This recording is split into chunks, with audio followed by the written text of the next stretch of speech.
Hello and welcome back to CA.CA's Inside the Boardroom. My name is James Fettham, and today I'm excited to be joined by Dustin Perry, CEO of Kingfisher Metals. They trade on the Venture Exchange under the ticker KFR. Dustin, thanks so much for calling in today. Hi, James. How are you doing? Doing very well. I understand you're calling in from London on the road for one-to-one conference. What do you got planned for the agenda while you're over there? Well, a couple of busy days of meetings and see if I can fill in some gaps around that, and then off on Saturday to a second one-to-one conference in Dubai. So I think it's about a 12-day marketing trip. So pretty full. Feeling pretty good right now after the flight. So jet lag hasn't hit me yet, but okay, well, I'm sure it glad will. to hear it. Yeah, I'm sure eventually you might not be able to outrun the jet lag, but glad to have you on. Glad we could fit you in, and excited today to be talking about your latest press release you put out, really zoning in on some high priority targets at the HWY 37 project. Maybe before we get into today's news, can you give us just a quick recap of the property and the project? Yeah, so the Kingfisher's land holdings in the Golden Triangle, we're now at 630 square kilometers contiguous. So it's one of the largest contiguous land holdings by a junior in the Golden Triangle. Newmont borders us to the north. Teck and Newmont borders us to the south with Galore Creek and their access road. We really sit in this one area that's parallel to the Stewart-Cassiar Highway, Highway 37, which is where the namesake for the project came. So we consolidated three projects. We've got LGM to the south, which we didn't do a lot of work on this year. And then Highway 37 is made up of Ball Creek East, which we are optioning off Origin royalties, and then the Hank claim block, the Inlier, which we're optioning off Golden Ridge. So this belt that covers over 20 kilometers of mineralization in this area, it's the same age as the KSM belt and the same rocks, but we're seeing similarities with other belts such as the Red Chris area and then global belts such as Cadia. So there's a lot of similarities with these like gold-rich copper gold porphyries, and there's pretty good signs that came out of this year's program that indicate that just the surface has been scratched on this project, and it's incredibly prospective, and we've got really good drill targets honed in on now that we can start testing next year. Fantastic. Yeah, I mean, let's talk about those drill targets. You've kind of narrowed down to 6 drill-ready targets off the back of this year's exploration program. Walk us through how you identified these 6 and what makes them so exciting. Yeah, so we picked up the project in around PDAC of 2023, and when we went and drilled 2023, we did not have the Hank block permitted. Now Hank, Ball Creek East, so all Highway 37 and the LGM, they're all permitted. I forget the total number, but it's a few hundred drill holes are permitted over a 5-year period. So basically, we've had about a year and a half now to go through everything and do a lot of desktop work, which includes geochemical evaluations of drill data sets, looking at core photos, looking at drill core, all these types of things, and that really fed into how we planned our field season this year, which was taking a step back from drilling and making sure we had the best drill targets going into a program in the future next year. So what we did was we focused on the Hank area. Williams was really our main focus.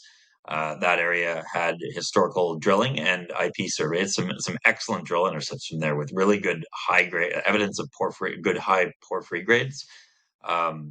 There's a sub-interval there, 127 meters of just 0.69 gold and 0.56 copper.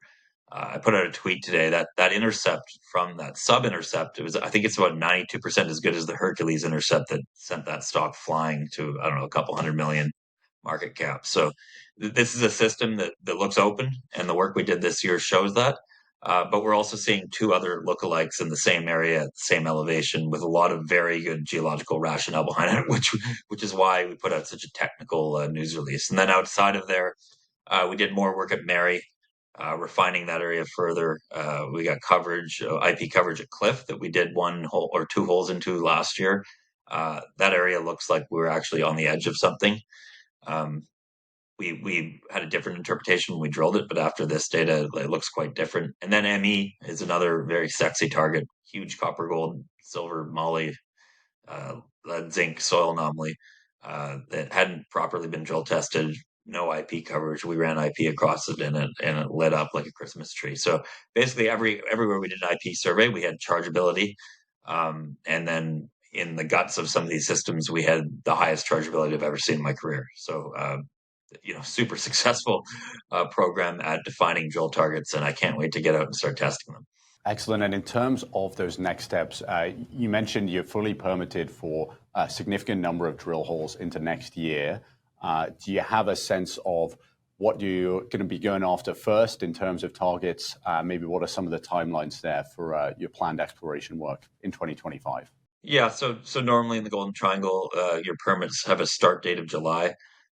You can often get an exemption to go earlier into June with a mountain goat plan created by a biologist. So that's something we'll be getting updated to try to get us started a little earlier, because I know in the Williams area, which is where we want to start, it was snow-free in June, at the beginning of June. So the goal would be to get out there as early as possible and test the below and lateral to the Williams area. So some of these holes are going to go collar in mineralization and cut across historic holes, but then push further. And then some will be testing new parts of that large chargeability anomaly. That in itself, I think, is the best porphyry target I've seen or been a part of in my career.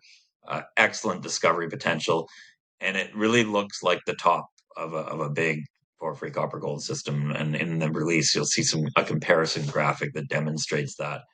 And the fact that we have two lookalike anomalies with good epithermal grades above them really adds to that pipeline in the area. But overall, this portfolio of targets we put together, and these are our most refined targets. There's many other targets across this project, but this portfolio alone, I would challenge an investor to find a more exciting pipeline of porphyry copper gold targets in BC. I just don't think it exists. Great. And I guess, Dustin, maybe just to wrap up, so it sounds like you got a few kind of interesting value propositions here in terms of the uniqueness of the geology and potentially the scale that you're working with. For anyone who might be looking at Kingfisher for the first time, what are some other factors they should be considering when comparing you to peers in the Golden Triangle? Well, we've got one of the largest land holdings, low market cap, as many of our peers have right now. But I would really take a look at our technical team. We've got seasoned vets such as Charlie Gregg involved as an advisor. Gail Febo, our Vice President of Exploration, she did her master's degree in the Sulphurets District on KSM, worked at Bruce Jack, worked at Galore. So we really do have a very strong technical expertise in the region. But then we've got a strong institutional backing, which is also unusual and speaks to our methodology of going about and testing things through the scientific process. And I think those combination with that combination with our asset puts us on a pretty strong footing. And I think it's very safe to say that we are undervalued right now. Certainly. Well, Dustin, congratulations on putting out this latest press release and honing in on these targets. Looking forward to more updates throughout next year as you start to explore them further. Thanks, James. Good to chat.